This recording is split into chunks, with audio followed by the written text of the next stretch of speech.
সম্মানিত সুধী, আসসালামু আলাইকুম। গল্প আড্ডায় সাহিত্য ভাবনা অনুষ্ঠানে আপনাদের সকলকে সাদর আমন্ত্রণ জানাচ্ছি। আজকে সাহিত্য ভাবনার এই অনুষ্ঠানে আমার সাথে অত্যন্ত বিচক্ষণ এবং সম্মানিত দুজন ব্যক্তি উপস্থিত আছেন। উপস্থিত আছেন জনাব হাসান আমজাদ খান, কবি এবং নজরুল চিন্তক। তার অনেক ভালো ভালো কবিতা ইতিমধ্যে বিভিন্ন পত্রপত্রিকায় প্রকাশিত হয়েছে এবং প্রকাশিত হয়েছে গবেষণাধর্মী অনেক লেখা। আর সাথে আছেন জনাব মৃদুল রহমান, তিনি কবি এবং প্রাবন্ধিক এবং তিনি সাবেক শিক্ষক। তার অনেক লেখালেখি ইতিমধ্যে আপনারা দেখেছেন, জেনেছেন। তিনি আসলে mothers language lovers group of world এর সহসভাপতি উত্তর আমেরিকার। আপনাদের দুজনকে সাদর আমন্ত্রণ জানাচ্ছি আজকের অনুষ্ঠানে। আপনাকে ধন্যবাদ এবং আপনার প্রবাস থেকে বলছি অনুষ্ঠানের দর্শক শ্রোতাদের 21শে ফেব্রুয়ারির শুভেচ্ছা এবং সম জানাচ্ছি। অনেক অনেক ধন্যবাদ। 21শে ফেব্রুয়ারি আসলে আমাদের বাঙালির জাতীয় জীবনের অবিচ্ছেদ্য একটা অংশ। 21শে ফেব্রুয়ারিকে কেন্দ্র করেই আসলে স্বাধিকার আন্দোলন শুরু হয়েছিল এবং সেখান থেকেই আমাদের বাংলা একাডেমির যাত্রা শুরু।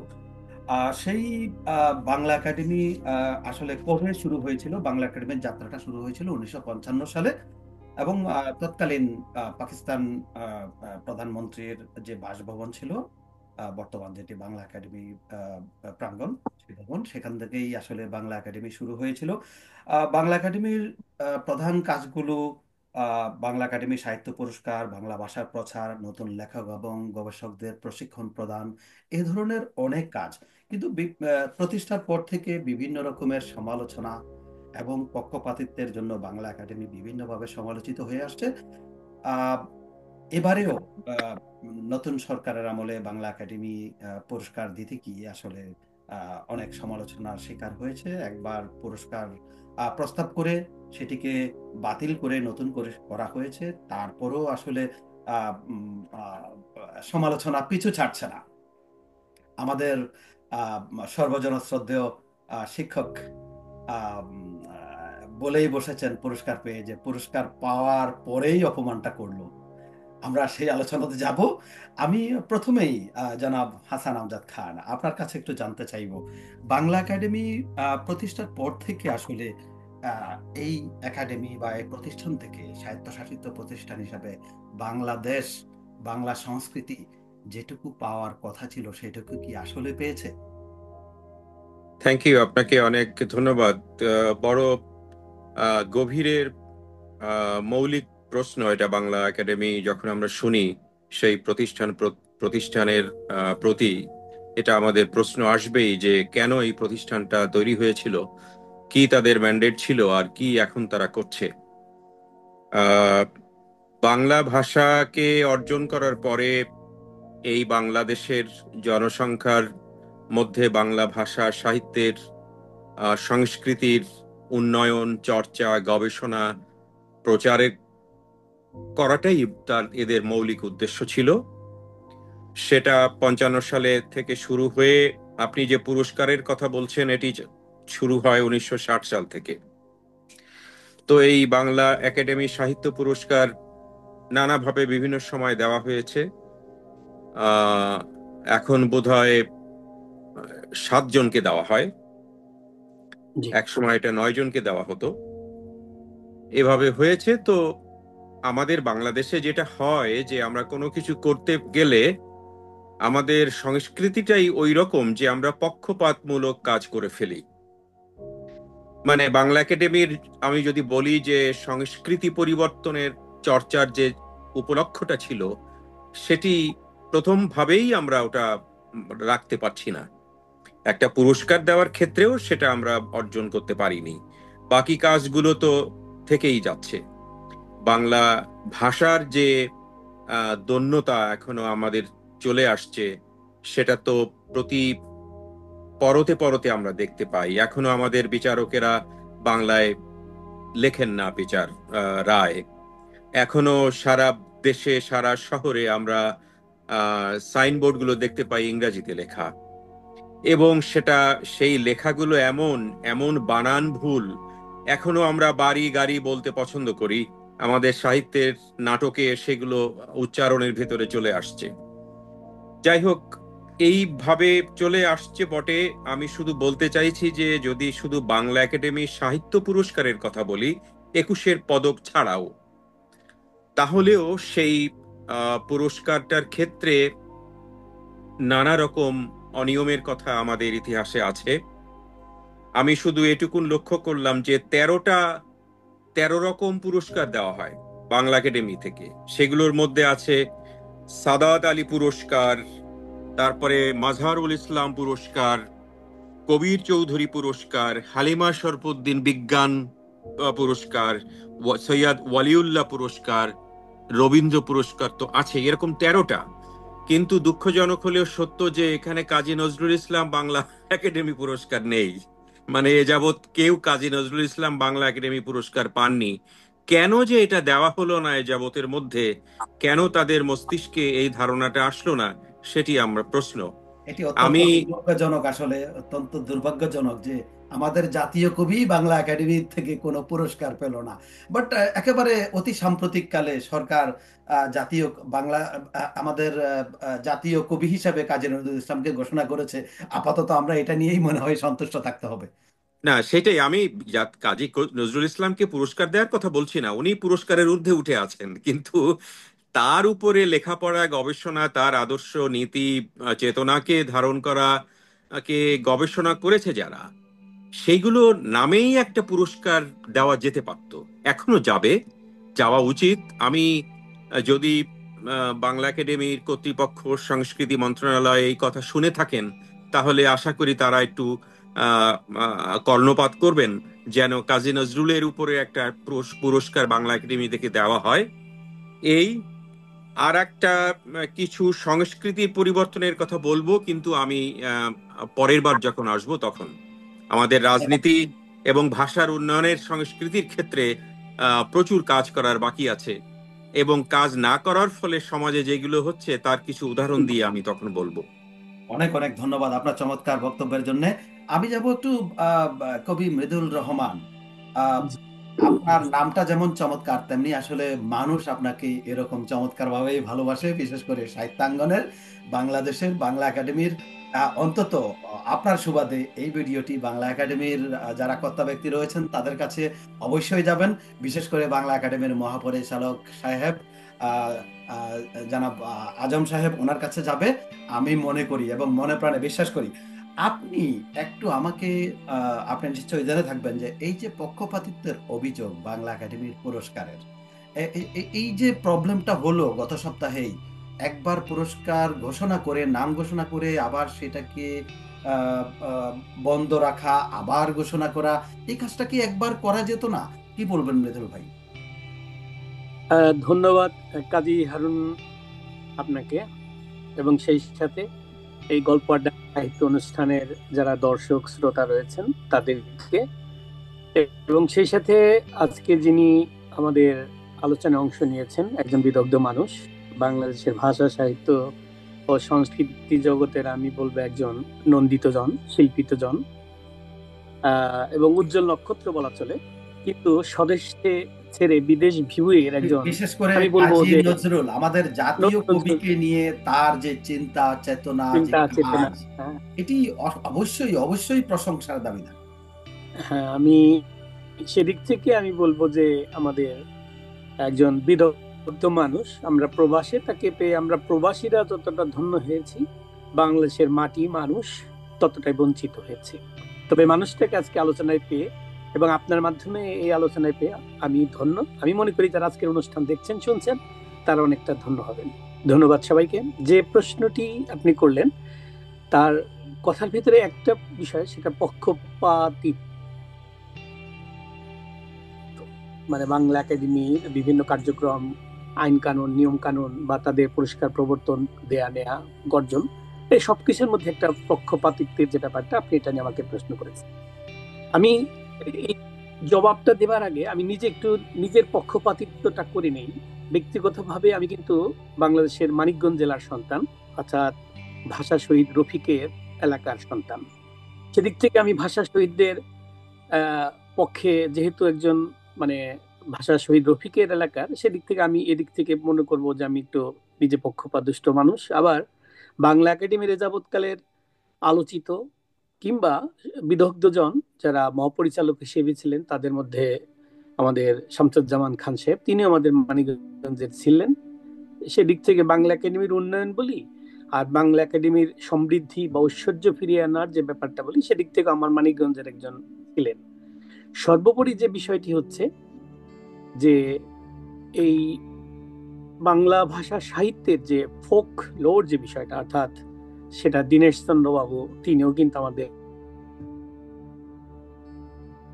মানিকগঞ্জের। তাই বাংলা ভাষা ও সাহিত্য নিয়ে বলতে গেলে আমার মানিকগঞ্জের শব্দটা এই জন্য বললাম যে পক্ষপাতিত্ব করলাম এই কারণে যে এদিক থেকে মানিকগঞ্জের মানুষগুলো একটু যতটা এগিয়ে রয়েছে, এটা আমাদের জন্য একটা গর্বের বিষয়। আপনার প্রশ্নে যাচ্ছি, সেটা হচ্ছে যে আমার মানিকগঞ্জ এলাকার শামসুজ্জামান খান সাহেব যখন বাংলা একাডেমির মহাপরিচালক ছিলেন, তিনি যখন ব্যক্তিগতভাবে সেই বাংলা একাডেমির নিয়োগ প্রক্রিয়া থেকে শুরু করে বা অন্যান্য প্রক্রিয়া যখন আমার মানিকগঞ্জের মানুষগুলোকে একটু বেশি প্রাধান্য দিয়েছে, তখন কিন্তু আমি বিষয়টা পক্ষপাত হিসেবে দেখিনি, আনন্দের ব্যাপার হিসেবেই দেখেছি। কিন্তু জাতির সার্বিক বিবেচনায় যদি সেটাকে বিবেচনা করি, তাহলে সেটা পক্ষপাত দুষ্ট, বেআইনি, কিংবা আমি অনেকটা এভাবে বলতে পারি যে সেটা জাতীয় স্বার্থে অবশ্যই কোনো শিল্পসম্মত কাজ হয়নি। তো এটা হলো এরকম একটা গল্প বলে আমি আপনাকে বুঝাই যে ছোটবেলায় একবার এক বাড়িতে দাওয়াতে গিয়েছিলাম। সেখানে মুড়ি, জানেন তো চাল ভাত, যে মুড়ি এবং গুড় দিয়েছিল খেতে। তো আমরা দুই ভাই সেখানে উপস্থিত ছিলাম। তো আমি একটু ছোট বলে আমার প্লেটটা ছিল ছোট, মুড়ির পরিমাণ ছিল কম, গুড়ের পরিমাণ ছিল কম। তো আমার ভাইয়েরটা একটু বেশি ছিল মুড়ি, গুড়ের পরিমাণ বেশি ছিল। তো আমাকে যখন বলা হলো তুমি খাও, তখন আমি একটু মুখটাকে গুমড়োমুখী করে বললাম আমি মুড়ি খাই না। কিন্তু আমার প্লেটে যখন ওই গুড়ের পরিমাণটা একটু বেশি করে রাখা হলো, আমাকে দেওয়ার জন্য না, শুধু রাখাটা হলো, তখন আমি খুব জোরে বললাম আমি এখন মুড়ি খাই। তার মানে আমি কিন্তু মুড়িটা খেতে না চাওয়ার কারণটা ছিল গুড়ের পরিমাণটা কম থাকার কারণে। যখন গুড়ের পরিমাণটা বেশি হয়ে আমার প্লেটটা রাখা হলো, তখন কিন্তু আমার মন সায় দিল যে আমি একটু জোরে সোরেই বলি আমি এখন মুড়ি খাই।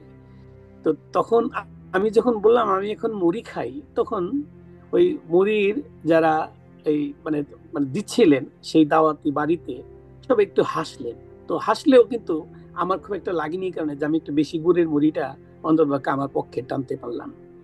তো বাংলা একাডেমি এতদিন যাদের শাসনে ছিল বা বাংলা একাডেমিতে এতদিন যারা নীতি নির্ধারণী পর্যায়ে ছিল, তখন কিন্তু বাংলা একাডেমি এই বিভিন্ন মানে বলবো সমালোচনা বলি বা তাদের নিয়ম কানুনের অনিয়ম বলি বা শৃঙ্খলা বহির্ভূত কাজ বলি বা বিভিন্ন পক্ষপাতদুষ্টের কথা বলি, সেগুলো খুব একটা উচ্চারিত হয়নি বা হতে পারেনি। আমার প্রশ্নটা হচ্ছে তখন এগুলো না হওয়ার কারণটা কি ছিল? আর বাংলা একাডেমির যদি সেই সংস্কার প্রশ্নেই বলি বা নিয়মের মাধ্যমে অনিয়ম তৈরির কারখানা, আপনি যে কথাটি বললেন, সেখানে যে পক্ষপাত দুষ্ট, এটা তো বাঙালি জাতির চরিত্রের সাথে ওতপ্রোতভাবে জড়িত। আজকে বাংলা ভাষা ও সাহিত্যের যে লক্ষ্য নিয়ে আজকে বাংলা একাডেমি প্রতিষ্ঠিত হয়েছিল, আমি যদি সেদিক থেকে আর একটু বলি যে দেখুন, এই কথাটা বলার আগে আপনি একটু আগে যে কথাটা বললেন সেটার সাথে আমি একটু আরেকটা কোশ্চেন একটু অ্যাড করতে চাই, তাহলে আপনি কথা বলতে একটু সুবিধা হবে। যে একেবারে জাস্ট 6 মাস আগে 8 মাস আগে যারা বাংলা একাডেমিকে তোষামোদ করতো অথবা তোষামোদির সাথে জড়িত ছিল, তারা কিন্তু ছিটকে গিয়েছিল, তারাই আবার নতুন করে তোষামোদি শুরু করেছে, যেটা আমরা দেখছি আসলে। এই যে তোষামোদির জায়গাটা থেকে বাংলা একাডেমি বের হতে পারবে কিনা? জি, আমি সেই জায়গাতে যাচ্ছি যে দেখুন, যে বিশ্ববুকে আমরা কিন্তু বাঙালি সেই জাতি যারা আমাদের মাতৃভাষার জন্য সংগ্রাম করেছি। কার বিরুদ্ধে করেছি সেটা সর্বজন বিদিত। আমরা আমাদের মাতৃভূমির জন্য সংগ্রাম করেছি, স্বাধীনতার সংগ্রাম করেছি। কার বিরুদ্ধে করেছি সেটাও কিন্তু সর্বজন বিদিত। তো এখন আমরা সেই গৌরবান্বিত জাতি যে যারা মাতৃভাষার জন্য সংগ্রাম করে বিজয়ের মুকুট আমরা পড়েছি, আবার আমাদের স্বাধীনতার জন্য অর্থাৎ মাতৃভূমির জন্য, অর্থাৎ মাতৃভূমি এবং মাতৃভাষার জন্য সংগ্রাম করা এবং বিজয়গাথা স্মৃতির আলেখ্য নিয়ে বেঁচে থাকা বাঙালি জাতি। তো সেই জাতির যে ভাষা সংগ্রাম, সেই সংগ্রামে গৌরবীত ইতিহাসকে সামনে রেখে আমাদের বাংলা ভাষা ও সাহিত্যের প্রসার প্রচার কল্পে এবং গবেষণার লক্ষ্যে যে বাংলা একাডেমি প্রতিষ্ঠিত হয়েছিল, সেই প্রতিষ্ঠার ইতিহাস থেকে আজকে বর্তমান বাংলা একাডেমির কার্যক্রমের যে ফারাক বা যে দূরত্ব তৈরি হয়েছে, তার ভেতর যে আপনি যে কথাটি বললেন যে এই যে পক্ষপাত দুষ্ট, তো বিষয়টি হচ্ছে, আমি একটু খুব সরাসরি কথাটা বলে ফেলি যে হয়তোবা এই যে শুধু পুরস্কারের বিষয়টি কেন, বাংলা একাডেমির যে কয়েকটি বিভাগ রয়েছে তাদের কার্যক্রম, শুধুমাত্র পুরস্কারটা এলেই, ফেব্রুয়ারি এলেই আমরা বাংলা একাডেমির ওই বইমেলাকে সামনে রেখে বাংলা একাডেমির নামটা শুনি, আর ওই 21 পদক প্রাপ্তদের তালিকার সময় একটু শুনি, আর মাঝে মাঝে যদি কোনো মেলা খেলা হয় বা গান বাজনার আয়োজন হয় তাহলে বাংলা একাডেমিকে চিনি। কিন্তু বাংলা একাডেমির মতো একটা ওই বিশাল ভবন বা এলাকায় বা বাংলা ভাষা ও সাহিত্যের প্রধানতম চারণ ক্ষেত্রটি কতগুলো ক্ষেত্র নিয়ে গঠিত, তাদের কার্যক্রম কি, তারা বাংলা ভাষা ও সাহিত্য নিয়ে কোথায় কি করছে, কতটুকু করা দরকার, সেগুলো কিন্তু আমরা কেউ কখনো খতিয়ে দেখবার চেষ্টাও করি না, এবং সেগুলো আমরা কখনো ভাববার চেষ্টা করি না। সংস্কৃতি মন্ত্রণালয়ের অধীনে একটি স্বায়ত্তশাসিত প্রতিষ্ঠান হিসেবে বাংলা একাডেমি কতটা স্বায়ত্তশাসিত, বা সেটা কতটা সরকার নিয়ন্ত্রিত, বা কতটা ব্যক্তি নিয়ন্ত্রিত, বা কতটা এই তোষামতকারী দ্বারা, বাতিল বাসদের দ্বারা নিয়ন্ত্রিত, এই নিয়ন্ত্রিতের মাত্রা যখন একটু অতিশয় হয়, তখন কিন্তু সেই প্রতিষ্ঠানের কাছ থেকে আমরা পক্ষপাত দুষ্টের বাইরে কোনো কিছু আসলে চিন্তা করতে পারি না।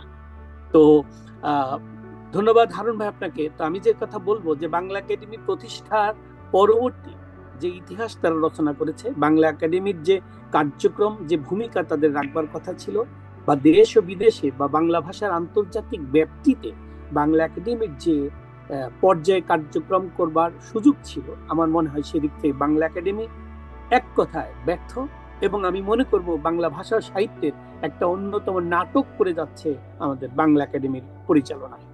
ধন্যবাদ। জনাব মৃদুল রহমান, আমি যদি আপনাকে আরেকটা কোশ্চেন করি, আমি হাসান আমজাদ খান সাহেব কথা বলার জন্য উদ্গ্রীব হয়ে আছেন, আমি আপনাকে সময় দিচ্ছি, কিন্তু তার আগে জনাব মৃদুল রহমান, আপনাকে আরেকটা কোশ্চেন একটু করতে চাই। এই যে 7 জনকে বাংলা একাডেমি পুরস্কার দেয়া হলো, আপনার মতে এই 7 জনকে দেয়া কি ঠিক আছে কিনা? দেখুন, ঠিক বেঠিকের জন্য সেখানে বোদ্ধা অর্থাৎ একটা নির্বাহী কমিটি আছে। হ্যাঁ, আমি বলবো এদিক থেকে যে এই যে যারা যাচাই বাছাই কমিটিতে রয়েছে, আমি অবশ্যই তাদের মতামতকে, তাদের অভিমতকে আমি প্রাধান্য দেব, এবং সেদিক থেকে আমি বলবো যে তারা নিশ্চয়ই যোগ্য, বিজ্ঞ বা পারদর্শী বলেই, হয়তো অভিজ্ঞতা সম্পন্ন বলেই তারা এই যাচাই বাছাইয়ের মানটা করে। ব্যক্তিগতভাবে আমি এই 7 জন নিয়ে আমি আসলে কোনো উত্তর করতে চাচ্ছি না, তবে আমার কিছুটা আক্ষেপটা, প্রতিবাদ করে জনাব কবি সাজ্জাদ শরীফ, তিনি বাংলা একাডেমির নির্বাহী কমিটির পদ থেকে পদত্যাগ করেছেন। নির্বাহী কমিটি থেকে পদত্যাগ করেছেন অলরেডি, এবং বোর্ড মেম্বার থেকে অলরেডি, অর্থাৎ নিজেকে বিবেচনা কমিটিতে নিজেকে ফিরিয়ে নেননি মোর্শেদ শফিউল হাসান সাহেব। তো আমি যে কথাটাই বলবো, যে প্রশ্নের সূত্র ধরে আপনি বোধহয় আমাকে প্রশ্নটা করেছেন, যে এই যে পুরস্কার প্রাপ্তদের নাম ঘোষণার পরে আবার যে 3 জনের নাম যে বাতিল প্রসঙ্গ বা স্থগিতাদেশ প্রসঙ্গটি এসেছে, তো আমি মনে করি যে একটা বিজ্ঞ কমিটির মাধ্যমে যখন আলাপ আলোচনা বা তাদের নির্বাহী প্রসিডিওর মেনেই যখন পুরস্কার ঘোষণা করা হয়েছে, আবার সেই পুরস্কারটি যখন বাতিল করা হলো বা স্থগিত করা হলো বা 3 জনকে বাদ দেওয়া হলো, আমি মনে করি যারা এই বোর্ডের সদস্য ছিলেন তারা কি তখন পুনর্বিবেচনা আসতে পারে না? তাই আমি মনে করি যে বোর্ড মেম্বার মোর্শেদ শফিউল হাসান এবং পদত্যাগকারী কবি সাজ্জাদ শরীফের মতো আমি মনে করি সবারই এখান থেকে পদত্যাগ করে আগে বের হওয়া উচিত ছিল।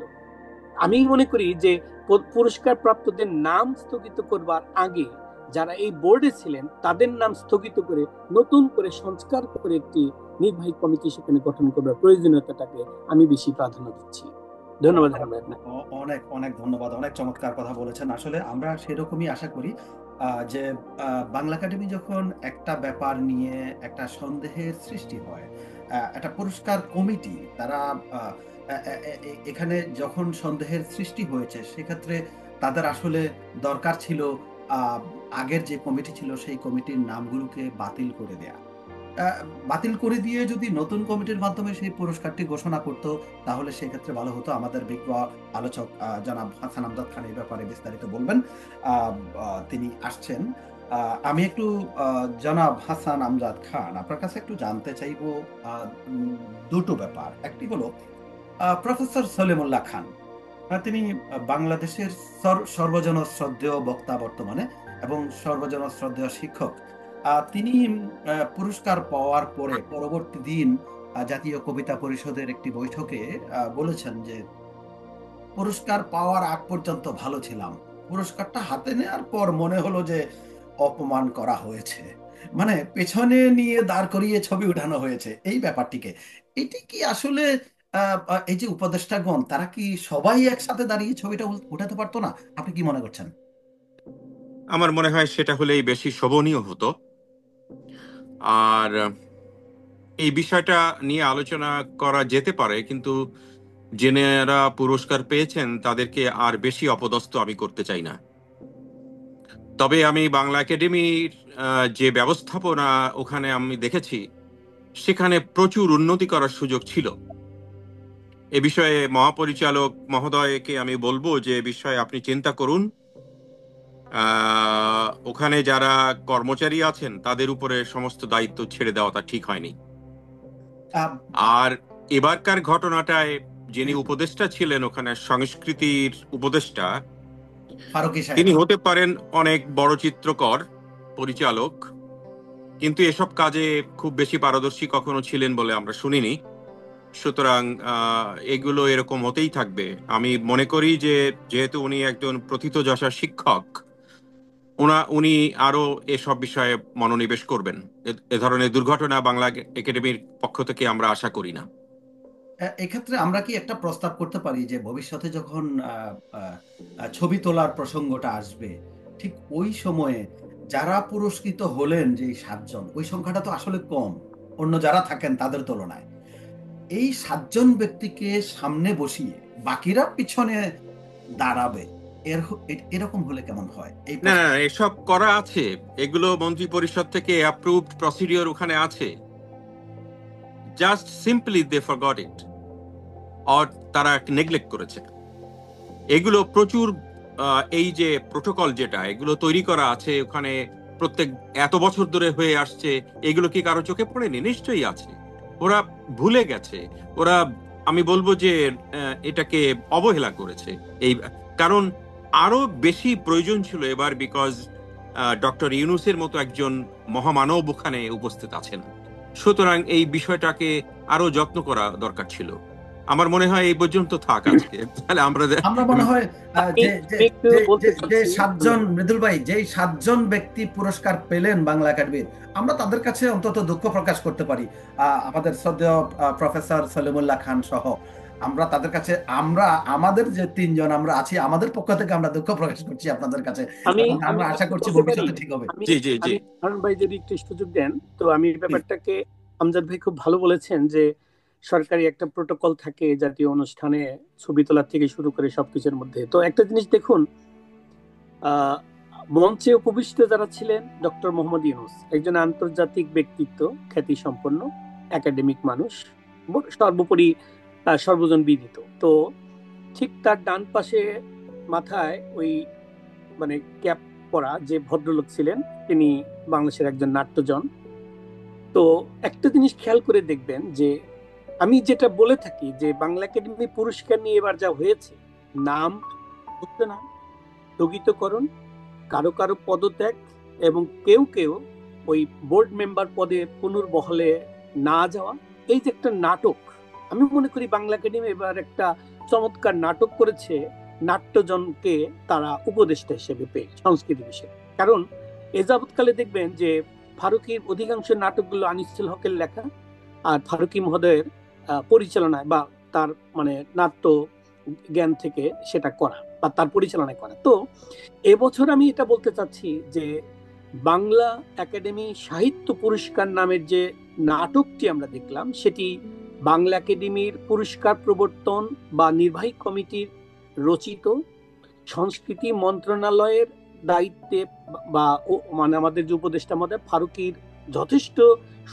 মানে সুনামের সাথে সেটি পরিচালিত, এবং 7 জন বিশিষ্ট অভিনেতা দ্বারা সেটি একটি চমৎকার এবং দর্শক প্রিয়, জনপ্রিয় এবং খ্যাতির ঊর্ধ্বে একটা নাটক এবছর বাংলা একাডেমি পুরস্কার দিল।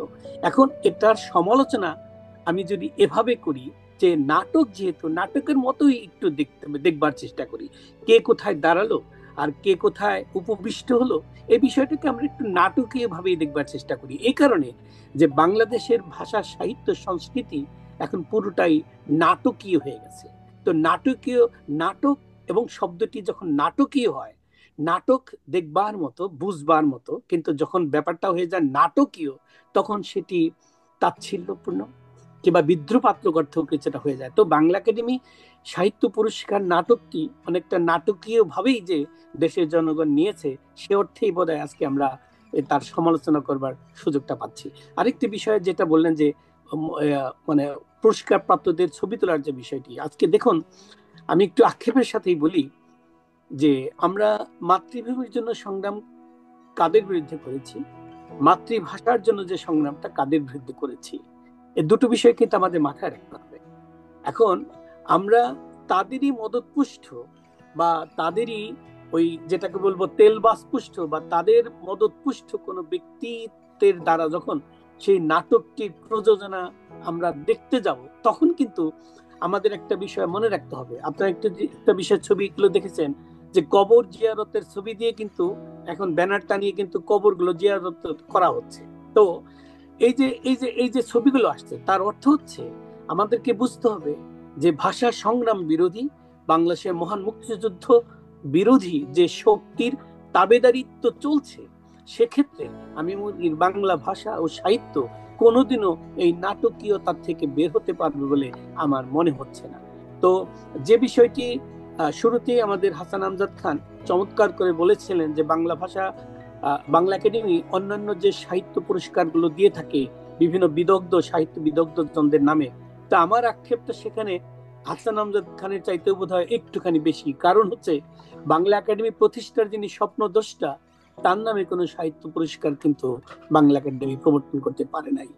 তাই দুঃখের বিষয় হচ্ছে যে বাংলা একাডেমির যে ব্যর্থতা, আজকে যে ভাষা সংগ্রাম, যে ভাষা সংগ্রামের উপর ভিত্তি করে আমাদের এই বাংলা একাডেমি প্রতিষ্ঠিত হয়েছে, আজকে বর্ধমান হাউজের মূল ভবনটি বাংলা একাডেমির মূল ভবন বলে পরিচিত হয়েছে, আমরা সেক্ষেত্রে কোনো ভাষা শহীদকে ভিন্নভাবে মর্যাদা করকম পরিস্থিতিতে আমরা সেখানে দেখতে পাইনি। বাংলা একাডেমিতে যে কয়েকটি চত্বর হয়েছে, ওই যে বলেছেন যে নজরুলের নামে কিন্তু পুরস্কার না হলেও সেখানে নজরুল চত্বর হয়েছে, রবীন্দ্র চত্বর হয়েছে, নজরুল মঞ্চ যেটা হয়েছে, কিন্তু আমাদের যে ভাষা শহীদদের নামে যদি কোনো চত্বর হতে পারতো, ভাষা শহীদদের নামেও কিন্তু সেখানে পুরস্কার প্রবর্তন করা যেত। আমি মনে করি বাংলা সাহিত্য আগে নাকি বাংলা ভাষা আগে, প্রশ্নটি কিন্তু হাসান আমজাদ ভাই আপনার কাছে রইল। আমাদের বাংলা ভাষা আগে নাকি বাংলা সাহিত্যটা আগে? আমরা কার চর্চা করব? আমরা কিসের আতুর ঘরে আমরা যত্ন করব, সেবা করব? আমাদের সেবাটা কি ভাষা নাকি সাহিত্যে?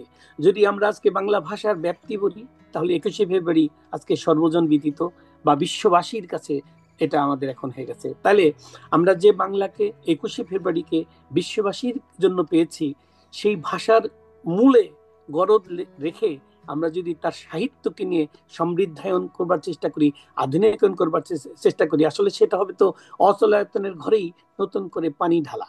তো আমি মনে করব যে বাংলা একাডেমি পুরস্কার প্রবর্তন নাটক নিয়ে যে চমৎকার নাটকীয়তা আমরা দেখেছি, এটি আসলে জাতির জন্য ন্যাক্কারজনক। এই ন্যাক্কারজনক ঘটনা নতুন কিছু না। বাংলা একাডেমি বরাবরই যখন যে সুযোগ পেয়েছে, জাতীয়করণের প্রশ্নে দলীয়করণের প্রশ্নে রাজনীতিকরণের প্রশ্নে তেলবাজিকরণের যে সূত্র ধরে এগিয়ে আসছে, এতে করে বাংলা ভাষা ও সাহিত্য তার প্রধানতম চারণ ক্ষেত্র বাংলা একাডেমি অনেকটা গোচারণ ক্ষেত্রে পরিণত হয় কিনা, এ ব্যাপারে আমি অনেকটাই শঙ্কিত। ধন্যবাদ আপনাকে। অনেক ধন্যবাদ জনাব মৃদুল রহমান। আর তিনি কিন্তু নাটকের স্ক্রিপ্টটা লিখে দিয়েছেন। এই যে কথাগুলো তিনি বললেন, নাটকের স্ক্রিপ্টটা তিনি লিখিয়ে দিয়েছেন। এখন আমি জনাব হাসান আমজাদ খান, আপনার কাছে এই স্ক্রিপ্টের বিশদ একটা ব্যাখ্যা চাইব, কি বলবেন আপনি? না, এত সুন্দর করে বলেছেন মৃদুল ভাই, এরপরে আর বলার কিছু থাকে না। আমি শুধু অপেক্ষা করব যে আর ভুল করা যাবে না, অথবা আর গাদ্দারি করা যাবে না।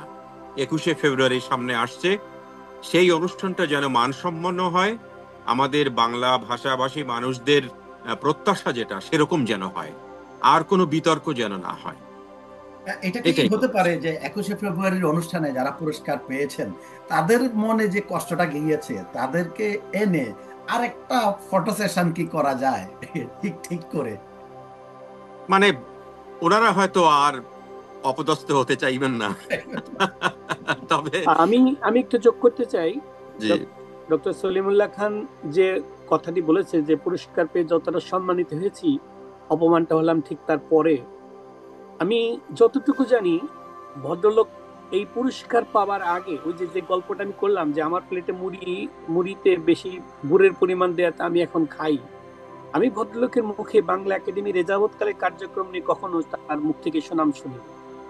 আমি বাংলা একাডেমিটাকে যতটুকু বাংলা ভাষা সাহিত্যের চারণ ক্ষেত্র বলে জানতাম, এটাকে গোচারণ ভূমি হিসেবে কিন্তু ওই সলিমুল্লাহ খান সাহেবই বারবার ব্যাখ্যা দিয়েছেন, এবং বাংলা একাডেমির বিভিন্ন ভুল ত্রুটি ওনার লেখা, ওনার বক্তব্যে তিনি তুলে ধরবার চেষ্টা।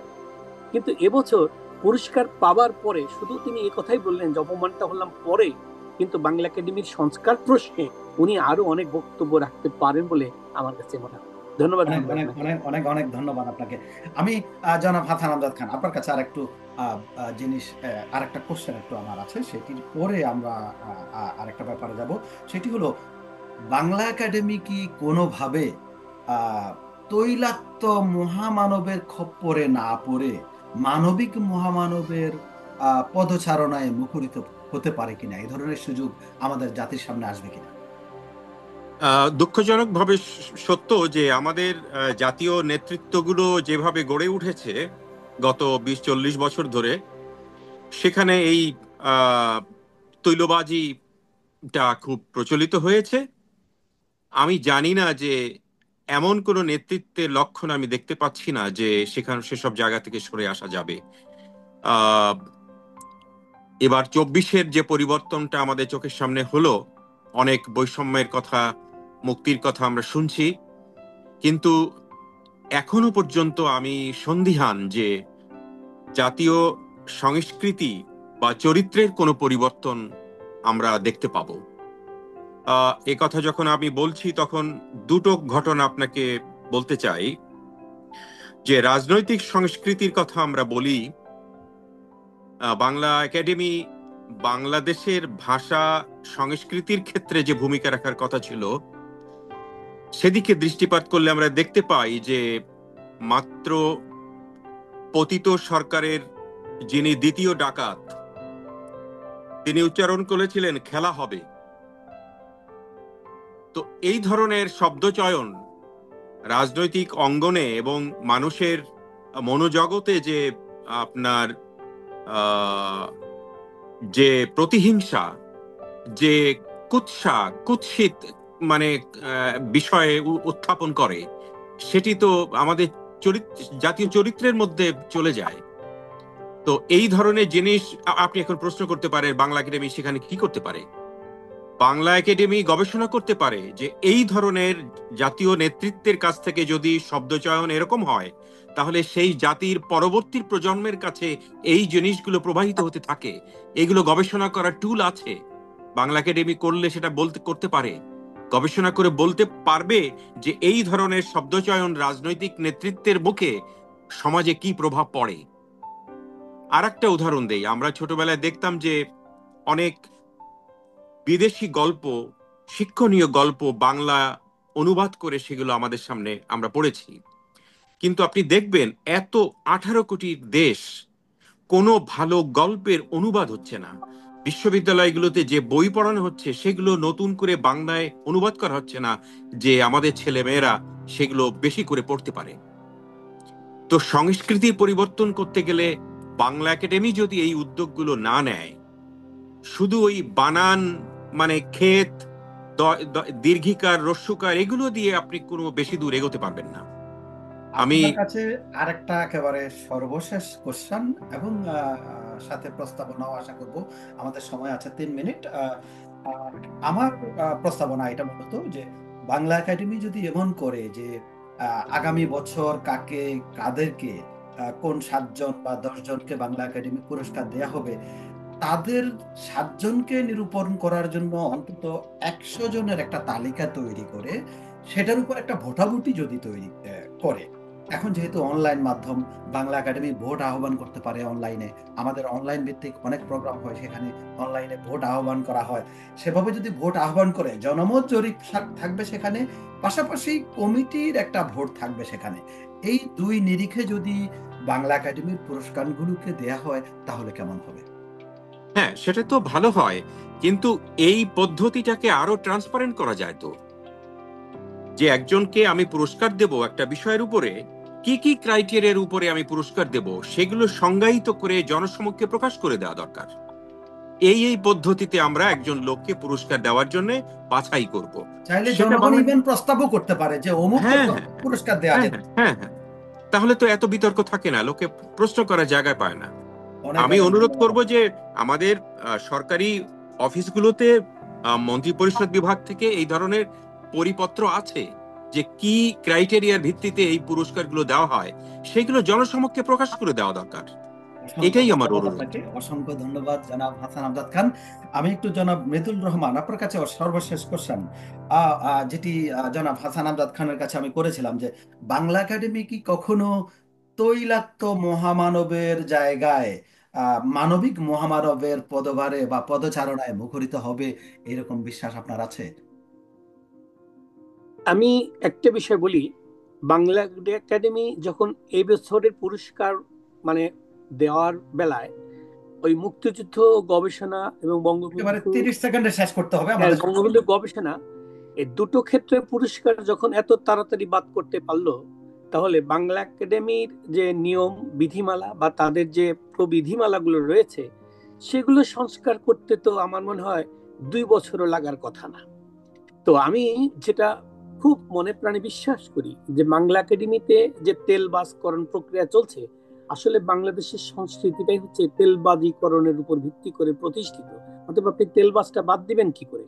তবে তেলবাজটা যদি শুদ্ধ হয়, বিশুদ্ধ হয়, হ্যাঁ, স্বয়ং আল্লাহ তাআলাও তার প্রশংসা নিয়েই দুনিয়াতে সমস্ত নীতিমালা প্রণয়ন করেছেন। তা আমি মনে করি যে বাংলা একাডেমিতে দলীয়করণ মুক্ত যদি করা যায়, তেলবাজ মুক্ত করা যাবে না, দলীয়করণ মুক্ত যদি করা যায়, আমি মনে করি বাংলা একাডেমির জন্য সেটা শুভ চিন্তার উদয় হবে এবং তাদের জন্য সমালোচনা মুক্ত একটা অসংখ্য পরিবেশ। ধন্যবাদ আপনাকে, অসংখ্য ধন্যবাদ আপনাকে। আমি আমাদের সময় একেবারেই শেষ। আপনাদের দুজনেই অত্যন্ত চমৎকার বক্তব্য দিয়েছেন।